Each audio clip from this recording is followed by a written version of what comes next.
在中俄联手的动作越来越多，现在俄罗斯的舰队更是直接开到了日本的大门口吗？好，来看到呢，这个是日本防卫省联合参谋部的宣布说呢，确认啊。有一艘这个俄罗斯海军舰艇的动向，这个舰艇呢正向东北方向驶过对马海峡，朝着日本海来前进。还说了，这个舰艇呢是光荣级飞弹巡洋舰瓦良格号，在7月15号凌晨0点左右呢，首次被发现，在对马岛西南约110公里处的海域向东北方向航行。那随后证实，穿过了对马海峡，向东北方向驶向日本海。好，不止军舰要开向日本海了，现在日本国内啊，似乎也是被俄罗斯的间谍给渗透了吗？来看到这是《纽约时报》的报道，说啊，近日呢披露了日本啊俨然成为了俄罗斯总统普丁的间谍中心。好，日本首相高市早苗政府呢，已经私下向多个西方盟友来取经，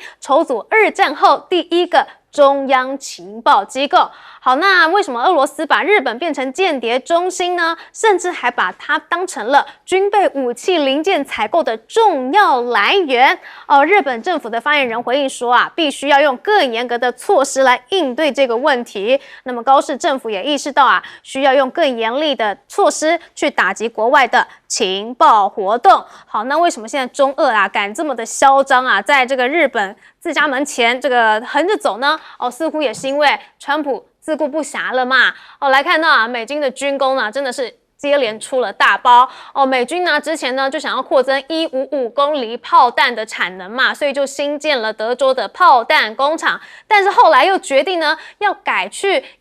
用旧型的生产设备去生产新版本的炮弹，导致这个生产线啊根本就没有办法制造出符合规格的弹体，所以成立到现在啊还没有交付任何的合格产品呢。就连这个福特号啊，也是我们都知道啊，真的是最新型的航母，却一直接连的出包。那预计呢，他们的航母维护啊，要持续约18个月，就是因为今年3月嘛，有一场火灾啊，造成了舱室严重的损坏，而且之前呢，也传出了他们的真空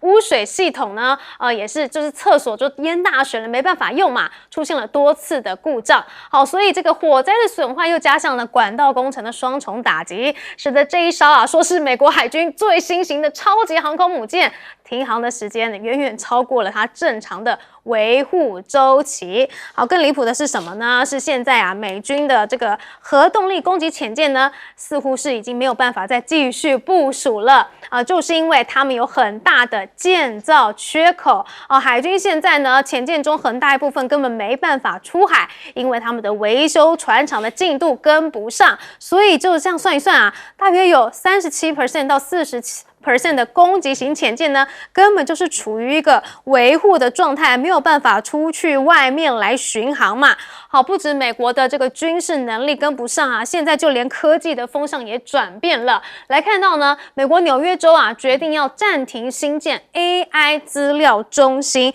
为什么会这样子呢？就引发了美国的政界啊，还有能源产业的争议。因为反对者警告了说你既然停止建造的话，可能会导致投资还有就业外流，甚至还会削弱美国在 AI 领域跟中国的竞争能力。美国民主党的参议员也说了，你这根本就直接宣布中国赢了嘛。好，那不仅仅是 AI 资料中心要建的话，这个是阻力很多，在中国就不会遇到这样的问题。那就连这个机器人就是落地方面呢，也是一样。中国的技术还是非常的厉害。来看到这个视频啊，这个是小米的技术官方微博发布了小米机器人进场实习的最新进展呢。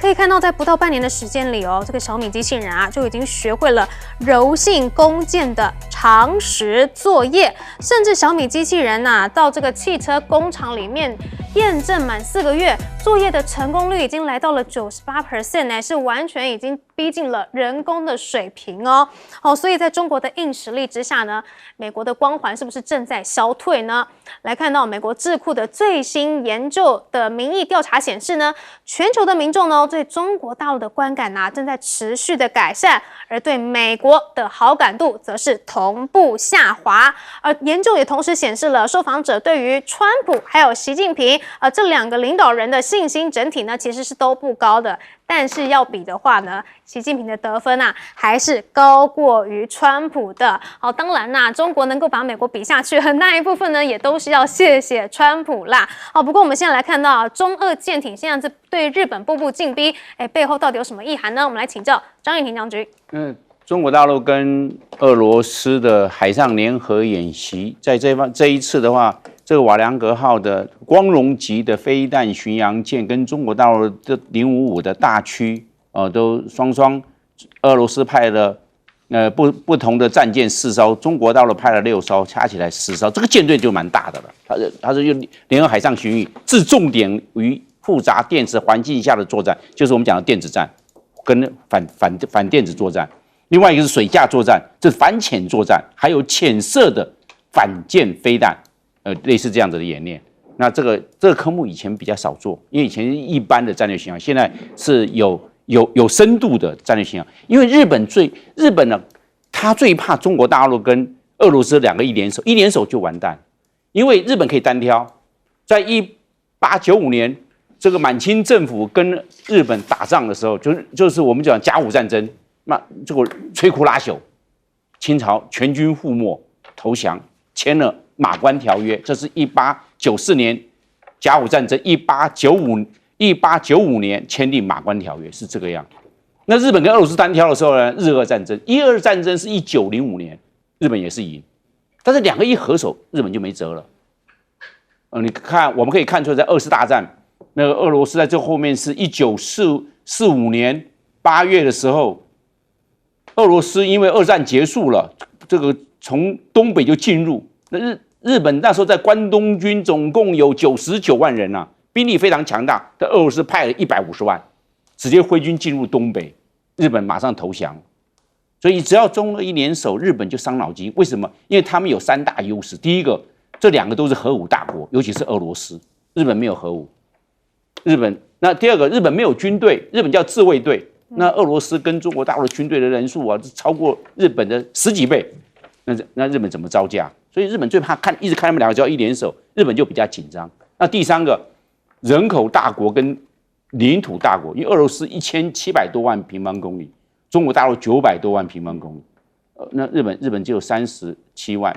平方公里，太小，不成比例，人口也是这样不成比例，所以。日本最怕中俄联手，现在中俄联手因为乌克兰战争的关系，还有日本的这个地缘战略的错误，而造成中国大陆跟俄罗斯这一联手起来啊，那这是日本最怕的。不过我们来看到，现在美军的制造产能到底出了什么错误的决策呢？怎么会这个新建了兵工厂，但是却造不出几个合格的产品呢？请教李永平委员。是现在当然美国遇到很大的问题呢，就是它的工业链已经移出去了，甚至影响到它的维修。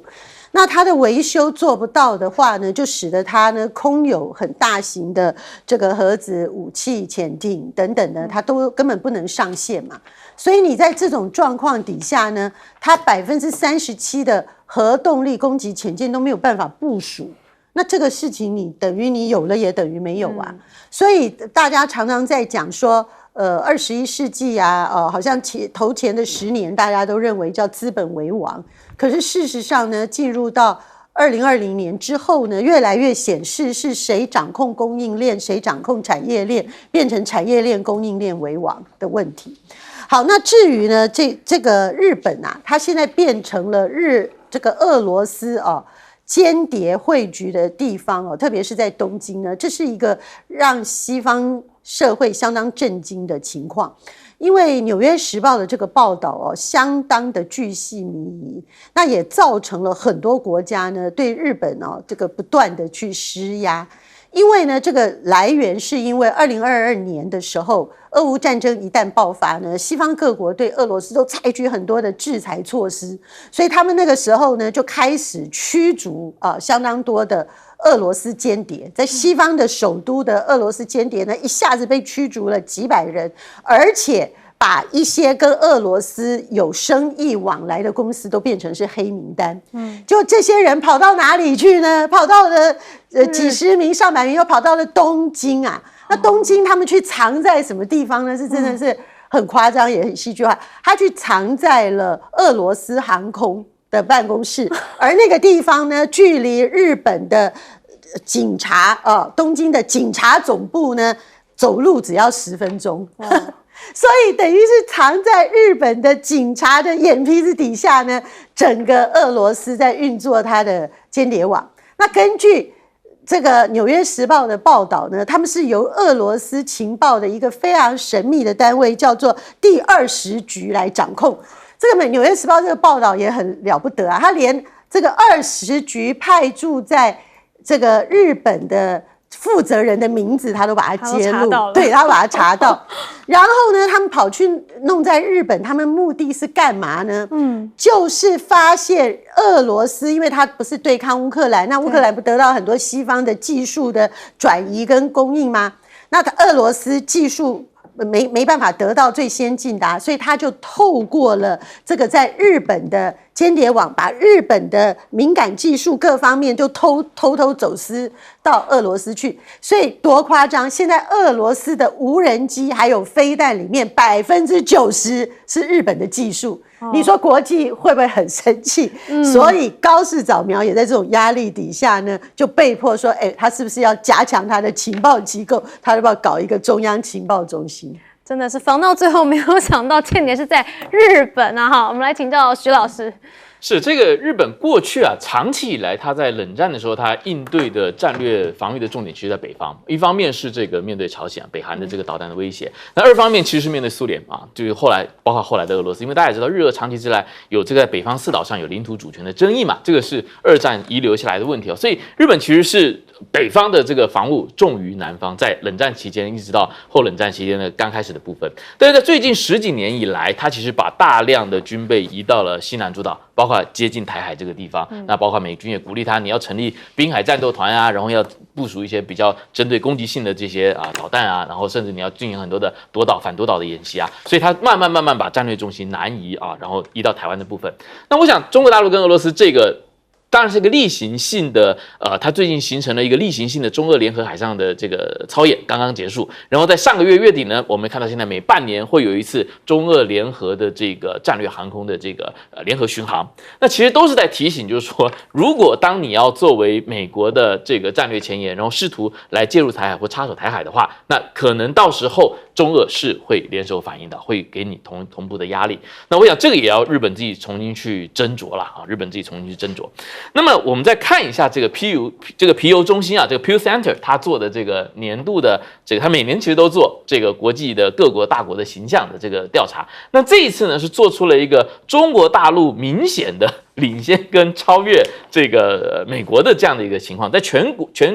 球他做了20个国家的调查当中呢，对中国大陆持正面国家的平均的这个印象，中国拿到了46分，然后美国只有36分就是只有36%的受访者认为美国是比较正面的，然后46%认为中国大陆比较正面。那如果把国家拆开来细看的话，排在对中国大陆好感度最高的前面几位，我们不讶异都是巴基斯坦马来西亚巴勒斯坦、印尼，还有新加坡、泰国，这大概都是中国大陆大概都拿到70%到90%的分数，然后美国可能是20几%、30%，这个差距range 都在40%到70%之间。但是比较值得关注的就是说，传统西方国家，包括美国长期在欧洲的伙伴西班牙、意大利，甚至连美国的邻居堂兄弟这个加拿大，现在都做出了更倾向于正面看待中国大陆的这样一个成绩。那我想这一方面是中国大陆的经济影响力，包括它的 AI 的形象，它的智能制造，甚至它的电动车在全球慢慢塑造出商业品牌形象跟国家形象互相交相辉映的一个综合效应。再来就刚刚运成也讲到了，领导人本身的战略定力跟你的战略诚信，你说话算不算话，你是不是一言既出驷马难追，一言九鼎？那我想这都会成为各国民众去评量不同国家关系的重要的指标。所以川普想让美国再次伟大，没有想到是美国光环马上消退。好，我们休息一下，广告中马上回来。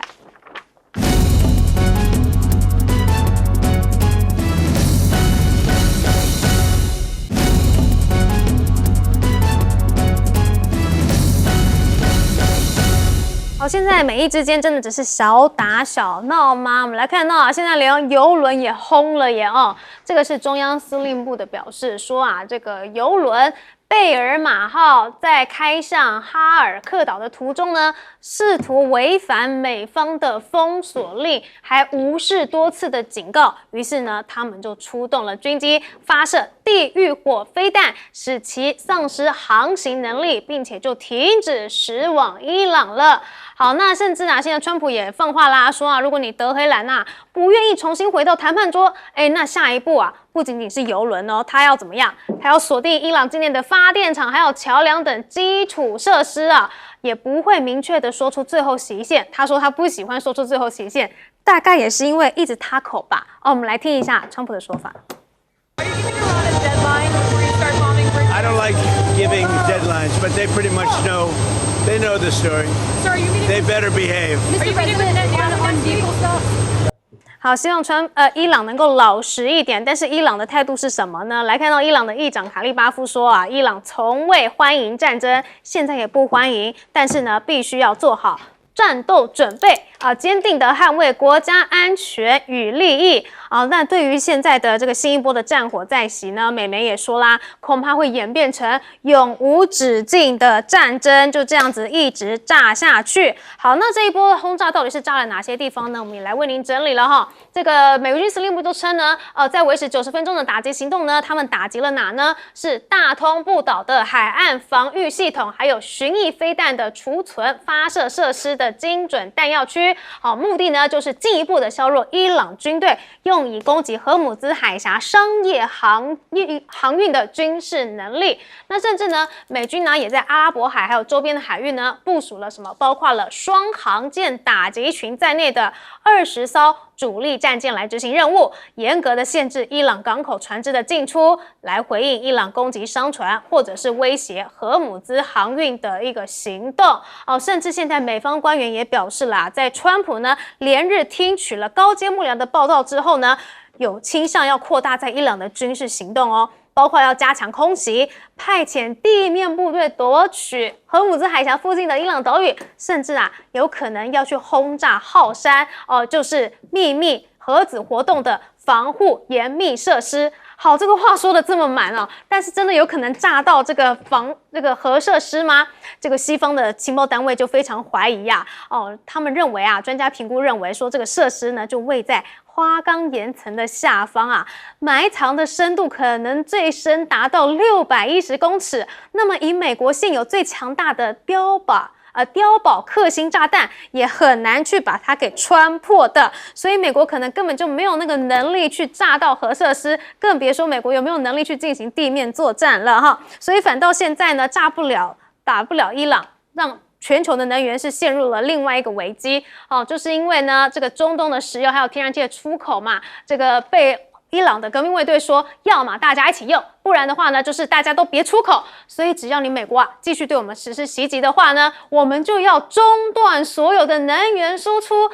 放下狠话一滴石油跟天然气都不让你出口，甚至不仅仅是荷姆兹海峡现在伊朗也锁定了哪里？锁定了红海他们呢就是利用盟友，也就是也门的这个什么青年运动嘛，去封锁曼德海峡开辟新的战线。那么青年运动也警告啦，如果局势恶化的话，就是曼德海峡跟荷姆兹海峡偷偷关闭那个时候就没有什么油可以出去了每桶呢可能就给你涨到$200了。好，所以现在呢，他根本就是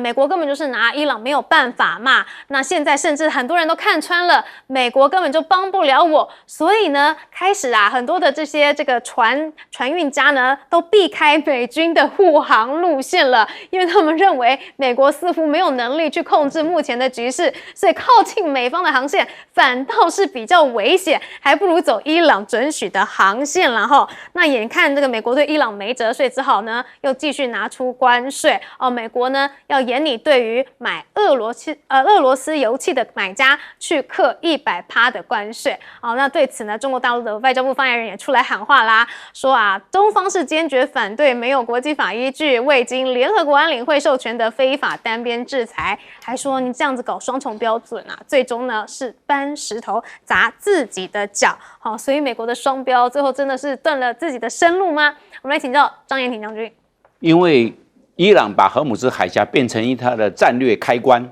美国打它就关起来，美国只要一打它就关，就是这样。美国不打他就开放，然后这个友好的国家先通过，是这样。那第二个呢，伊朗呢，他也是有报复的行动。美国小打他小报复，美国大打伊朗，伊朗大报复，也变成这样。所以美国要面对这两个压力耶。那伊朗他既然有战略咽喉抓到现在这个荷姆兹海峡，另外一个那个也门胡塞组织是曼德海峡，曼德海峡如果关起来的话，真的全世界的油价都要飙上去了，因为油人都没办法动了，双闸口关起来，整个的这个中东阿拉伯半岛一关，它这个闸口一关，所有的油人都没办法进出，因为全世界有20%的这个油轮是从荷姆兹海峡通过，就是每一天是2000万桶的石油，那一关起来就没了。因为伊朗它也经过美国40多年的贸易制裁、武器禁运，那这样子，所以伊朗的石油的储量是全世界的10%，是第3，仅次于委内瑞拉跟沙烏地阿拉伯，它是第3名，占%。但是伊朗的产量只有3%，因为全世界没有人敢买伊朗的油。因为只要买伊朗的油，美国会制裁，所以没有办法。那第二个，那也没有任何油轮愿意帮伊朗去运油出来卖，因为只要去帮伊朗去运油出来，美国就制裁了。所以伊朗他没有办法，他已经忍了40多年，他也不怕了，反正我就这样嘛。你现在让我这个伊朗整个石油产量每一天也只有250万桶石油了，他以前是卖460万桶，现在大概只有剩下一半而已了。所以伊朗他就看到这一点，大家都全世界都需要依赖能源，那我就掐这一个。所以美国他也看出美国在军事战略上面也有3个。第一个，美国不会打地面战，那么只要不打地面战，伊朗不可能屈服的。伊朗那么大的国家，9千万人，164万平方公里，它够大，它不怕，大家来打吧。所以只要美国不打地面战，要让伊朗屈服，困难度非常高。第二个，美国不打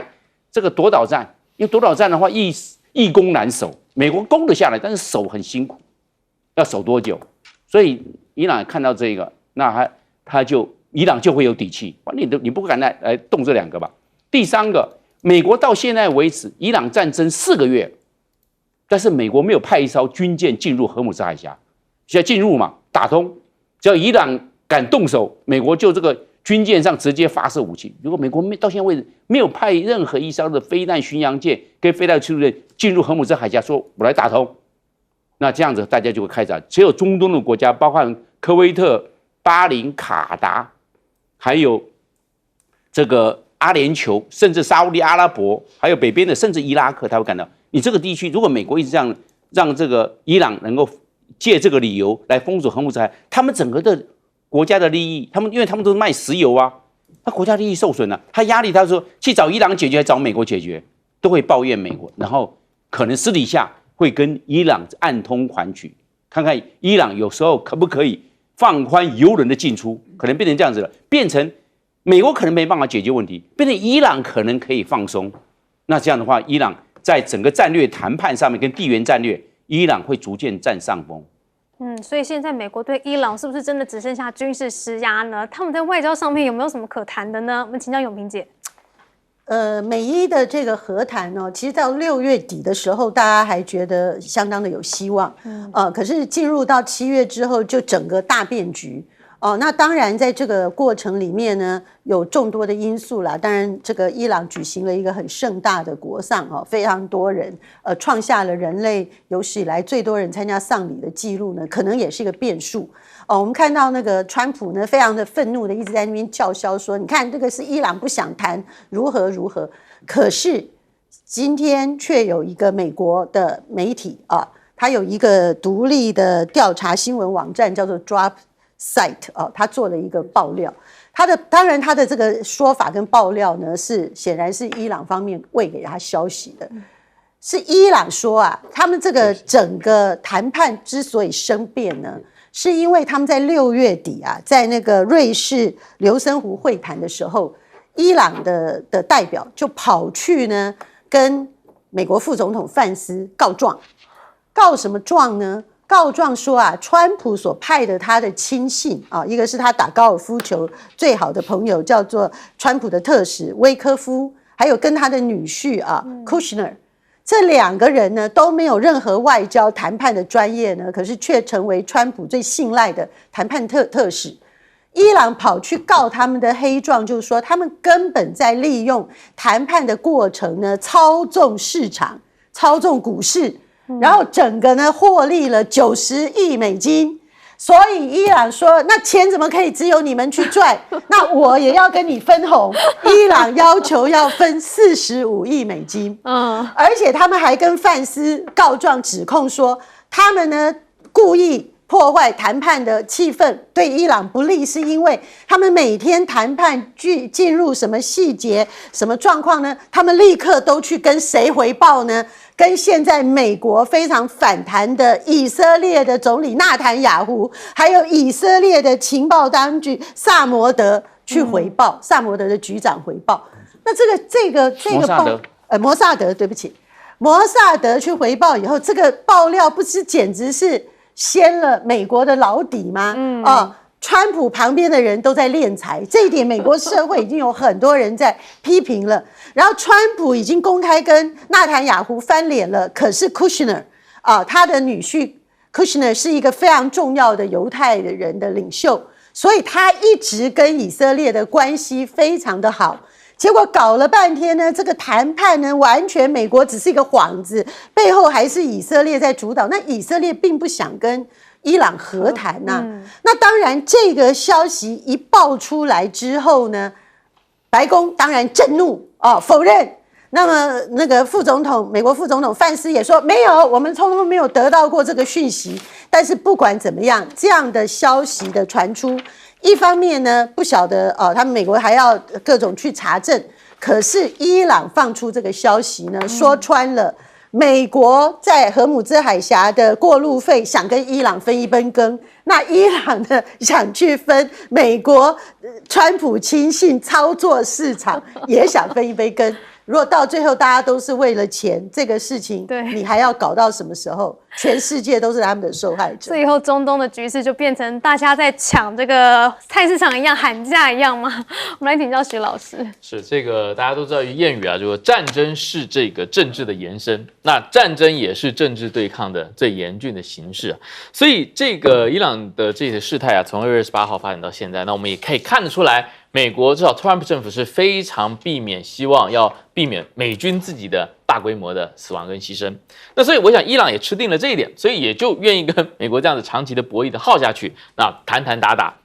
这个海峡封了又开，开了又封，那就是最后就是看哪边的政治经济体系最不能支撑住这一个战争的折磨跟磨损。所以我们一方面看到美国，当然 Trump 最大的眼前迫切的难题就是11月的中期选举嘛。所以我想伊朗也是吃定了这一点，就是说你要面对选举的政党，那你不能去永无止境的去承受你美国的高油价跟连带的通胀的这个 CPI 的消费指数的压力。那伊朗自己内部呢，我们看到在运成刚刚说的这个前2个礼拜的这个盛大的国葬之后啊，现在看起来原本在政权这个出现交班之初的这样的一个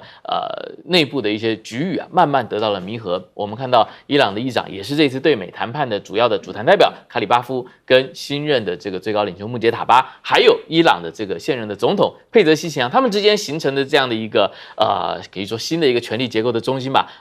越来越少传出，在国际媒体上越来越少传出互相吵架或互相就是说，之前我们还看到说这个伊朗的总统啊，他就是说我们经济很重要啊，这个战争不能打，我们经济要崩溃了，政府快 hold 不住了，我要辞职啊！这个我们之前这个看到这种互相对外放话的这样的一个互相内部的抱怨越来越少，显然看起来伊朗内部也慢慢在凝聚他这个执政班子之间的互信，所以我们这样往下看啊，这个。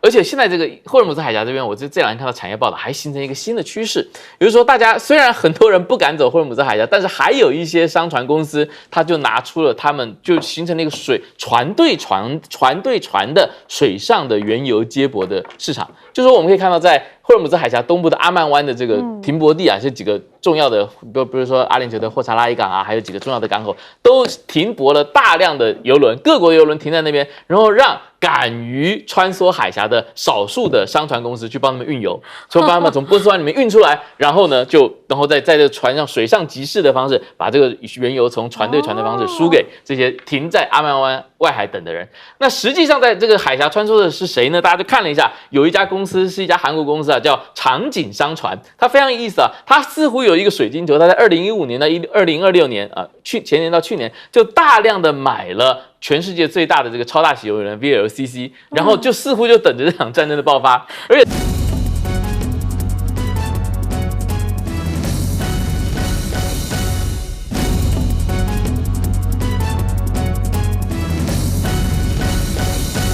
欢迎持续锁定新闻大白话，我是黄韵晨。首先来为您介绍这一节国际话题的来宾，第一位是前台北市副市长林永平，运晨好，大家好，以及资深两岸媒体人徐和谦。运晨好，各位观众朋友，大家好。还有前空军副司令张云婷将军。主持人好，大家好。好，来看到啊，这个民众党团呢，要赴中国大陆去进行交流了哦。14号呢，他们派出了青年团员到上海参访，这个啊也是民众党成立以来首次的赴陆交流哦。那对此呢，陆委会副主委沈友忠就出来说了，说啊，对民众党的交流予以祝福，也希望中共可以与台湾民选政府进行对话哦。非常希望有一天呢，能够代表陆委会访问中国大陆。等那一天到来，两岸将有机会以和平的方式去化解冲突。可以关注到啊，他这次的发言呢，全程称对岸为大陆，还有中国大陆哦，看起来呢是真的很希望两边可以有进行交流啦啊。但是呢，中国大陆的机车想要来台湾是不行的啊，因为之前张雪机车就说了，很想要来台湾来设立这个贩卖点嘛，但是经济部直接不准了哈，说根据海关进口税则规定啊，现行中国大陆制机车啊为大陆物品不准输入项目，所以依法呢是不能输入台湾的。如果违反规定的话呢，最重可以罚2500万元，并且要求你撤资哈。想买中国货哈是门都没有因为 MIT 不香吗？台湾制的不好吗？我们就来看看啊，现在的海鲲号的情况到底是如何哈？海鲲号呢，预计呢8月底9月初可以交建，那量产型第一批2艘呢，预计年底前要动工。好，那如果说自己造不出来的话呢，也可以去买美国货嘛。像是日经就说了，说啊，台湾研拟要购买数十艘的无人体哦。这个一位高层呢，向日经亚洲透露说，台湾已经决定为海巡署去采购数十艘的海上无人体，想要借由美国技术加速强化国防能力，来因应什么？还是因应中国在区域日益扩大的海上行动。好，所以我们来看到呢，现在美国呢也确实啊，在冲绳附近呢疯狂的有一些动作。来看到这个是美国的陆战队在冲绳的施瓦布营举办了实弹演练，集结了3型战机，验证分层空中支援的分散式跳岛奇袭战术全力为台海可能爆发的冲突来进行一个实战备战。好，但是美国的这个样的战术是不是一个奇袭不晓得，但现在中国啊已经是包围住了整个台海了吗？来看到啊，现在呢，中国呢有海警还有科研船多点包围，让台海似乎是呈现了10面埋伏中共大型公务船东方红3号在今天凌晨8点50分的时候呢，驶离厦门港，向东南方航行。那这艘船呢，疑似就跟中国海警2102舰组成了编队同行，所以外界很关注啊，这似乎又是中共针对台湾东部海域发动的新一波海上执法灰色地带侵扰军事粉专也很忧心啊，说这一波海警加科研再加上公务船这种多点齐发的趋势呢，是极不寻常的相信还有许多这个关闭讯号的隐形船舰就埋伏在台湾的周边海域。好，所以啊，要是中国真的是包围住我们台海，我们能够依靠谁呢？也能够靠日本，能够靠美国吗？我们就来看看啊，最近呢，日本航空自卫队啊，一架 F15战斗机14日的时候呢，在执行飞行训练任务中啊，油压系统竟然是发生了故障所以紧急降落。由于该基地与小松机场是共用跑道的，所以导致了部分航班也跟着延迟起飞。那同一天呢，驻日美军一架 FA-18战机呢，也是在冲绳县紧急降落所以看起来呢，他们的意外也是频传，甚至现在《华尔街日报》也报道了说，美国近日呢是采取了重大战略部署，把军事敏感性没有这么高的美国海岸防卫队6艘快速反应巡逻舰艇呢调至新加坡跟菲律宾，为的就是要加强台海周边还有南海的存在感。这个举动呢就被视为是美军在海军主力抽调至中东之际来填补西太平洋兵力真空的一个重要举措。好，但是我们来看到日本自己的国内呢，其实对于这样子的美中对抗呢，也都很忧心好，来看到呢，日媒就分析了说就是因为现在日中对话机制几乎停摆，所以没有办法准确的去判断对方的意图，还可能带来安全保障方面出现突发事态的风险。所以呢，日本外相茂木敏充自去年10月28号任外相不久后呢，与大陆外长王毅举行对话会谈以来呢，就知道了双方至今都没有办法去安排上面对面的会谈呢。所以像是这个副外长级的战略对话呢，也是一样自2024年7月之后呢，就再也没有举行了。所以日媒都示警了，说这样子恐怕会发生突发事态，自己都希望这个中日能够产生对话了。而我们台湾呢，反倒过来好像是单压美日我们来先请李永平这个副市长。好，首先呢是大家注意到陆委会的副主委沈友忠，他在评论这个民众党的青年团要赴上海访问的这个过程中呢，他第一个表达祝福之意呢，第二个比较令外界侧目的是，他全部的话语过程中呢都没有称对岸为中国叫做中国大陆。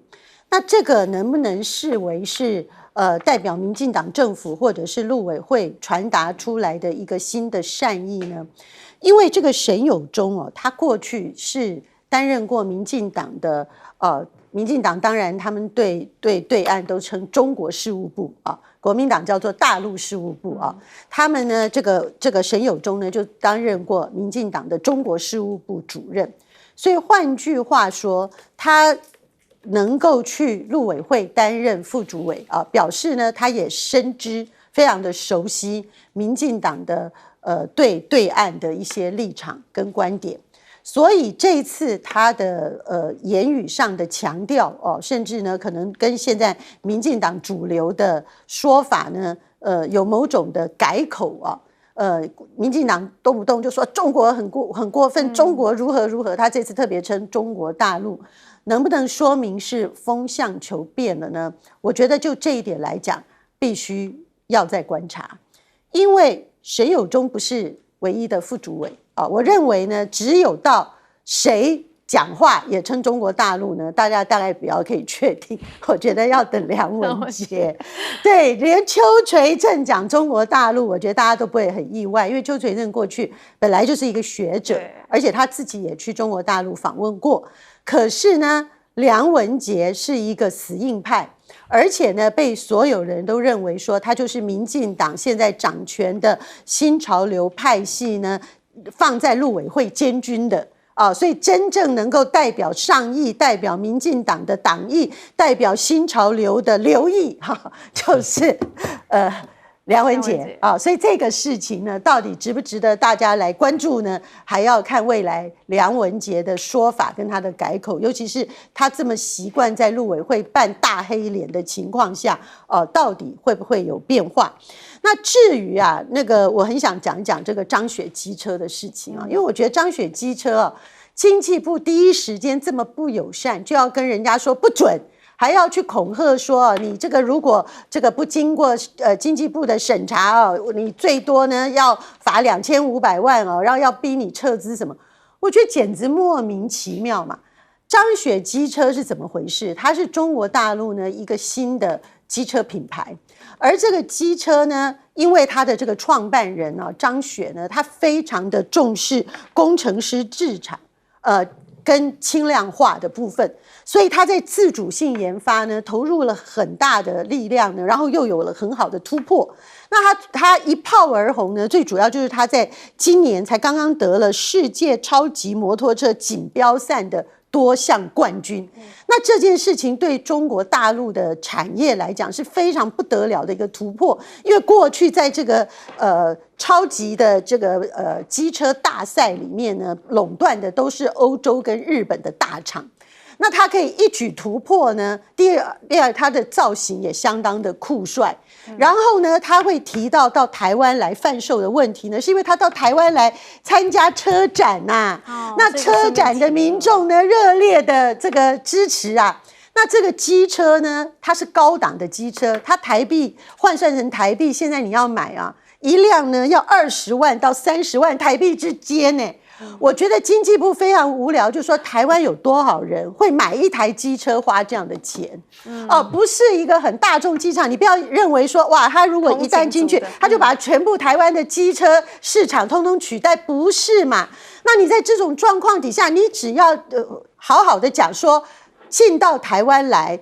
是需要经过审查的就好了嘛？你何必要假设人家就会犯法呢？人家张雪不但只是回应民众喜欢说啊，我好希望明年可以到台湾来开一个店，这样子你就要用这么不友善的方式，我觉得民进党政府不止陆委会，包含经济部真是疯了。经济部也是要这个揣摩上意啦。不过我们来看到台海的局势啊，现在是不是被中共给多点包围了呢？请教张元廷将军。我认为。这个陆委会称这个中国，然后又变成中国大陆，又变成大陆，我感觉到父子骑驴耶，要一以贯之，名词就要一以贯之。大陆就是大陆，他感觉到一下，那你干嘛又要称中国？中国就是中华民国嘛，就是简单嘛，按照中华民国宪法讲得那么清楚，那他又要改来改去，那到底会让大家是莫衷一是啊？到底要怎么称呼？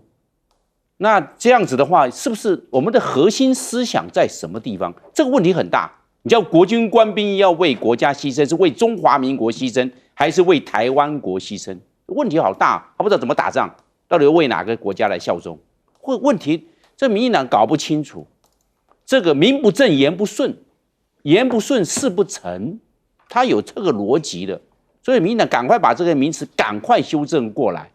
不要一直在扭曲，结果年轻人的价值错乱，思想彷徨，我认为这是很大的国安危机，这非常严重。那我们现在看海巡署啊，现在要买这个无人艇啊，我认为要合乎3个条件，没有这个3个条件，缺一不可。第一个吨位要够大，不然这个中国大陆海警船一造浪你就翻了，对不对？那个吨位不能小，但是一直买小的，这个100吨还有100吨的，可能都要大，不要怕造浪。因为海上呢，有时候海象不佳，再经过中共大船，中共有1万吨海警船，转个弯甩个尾就翻了。会有这个。第一个吨位够大，第二个抗干扰，因为曾经有无人机被骗走，因为无人机可以骗的，你只要那个把它的电磁频谱抓住了，它就听你的话就走了，被带走了，被拦截了，就对，被拦截跑了。所以抗干扰能力一定要够。那第3个速度要快，因为他说海巡署是海上执法的。他不是维权，他是执法。你执法速度要快，就跟我们到警车，你不要看到那个坏人那个车子越跑越远，警车速度要快啊，执法的，所以这个速度也要快。你这3个条件如果缺一个，那你这个钱又打水漂了。所以我认为不要走图利的路线，图利路有，要走专业路线，真正为这个海上的执法来要求这相关的规格的标准，这才是对的。那最后一个我们来看，就是那个美国的这个跳岛，就强调这个跳岛叫做跳岛空袭。跳岛空袭原则上是个假议题，要先有跳岛空优，没有空优，你想要空袭那没办法达成，没有空优，你这个空袭都被人家打掉。所以先要有跳岛空优，先抢得制空权，有了制空权才能够空袭。如果是没有制空权的状况下，你怎么空袭都会被击落。所以要先想到这个次第。为什么以前这个汉光演习制空制海反登陆，为什么不讲制海制空呢？没有，先要有制空。如果没有办法制空，那就不会有海优，就不会有海权，也就没有办法制海了。所以一定这空袭的话，在没有空优的状况下，要实施空袭任务非常困难。现代作战我们可以看得出来，这无人机飞来飞去，炸来炸去，跑来跑去。你看这个无人机也是空权的另外一种象征。为什么？反正它可以大量的使用，大量的自杀。那现在的这个我们讲到的空袭作战，一定要有空优，没有空优，那这个可能只是一个有一点点接近于空想。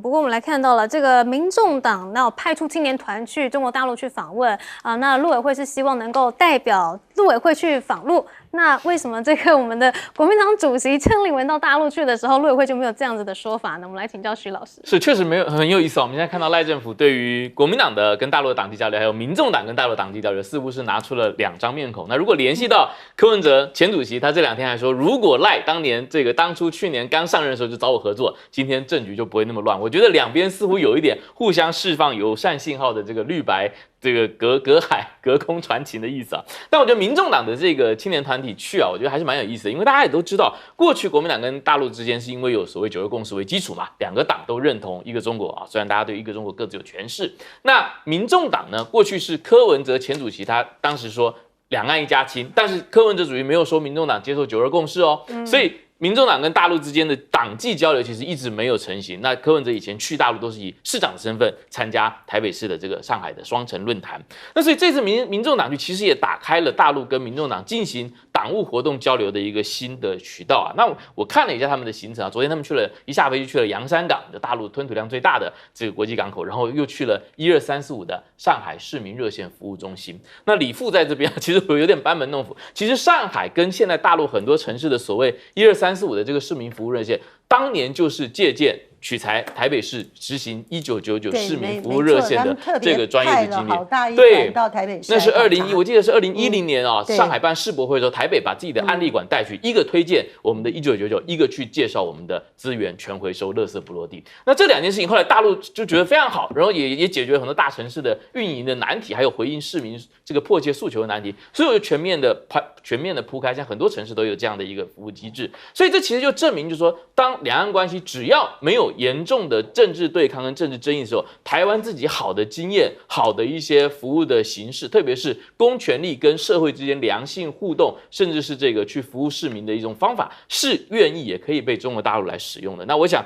民众党的这些朋友，那可能有一些人他们也跟柯文哲主席有很多的互动，甚至也可能在台北市政府工作过。那我想他们去看都会有非常大的感受。那么再说一下张雪机车这个事情啊，我看到张雪呢，她是一个很年轻的创业家，1987年生，还不到40岁。那她以前是个学徒，她是14岁就辍学，然后去那个修车店开始学修摩托车。那我看了一下，她原本最大的愿望是要当一个摩托车的车手。要当一个赛车选手，但是后来他发现自己没有办法做最好的赛车手之后呢，他就改变了想法，说那我来学修机车好了。那上个礼拜他接受我们台湾一个重要的媒体的专访，他说我希望明年来把我的台湾的分店开到台湾来。那其实大陆的进出口的这个产品的关税的细项这个允许进出口、出入口的关税的细项，跟这个投审会他主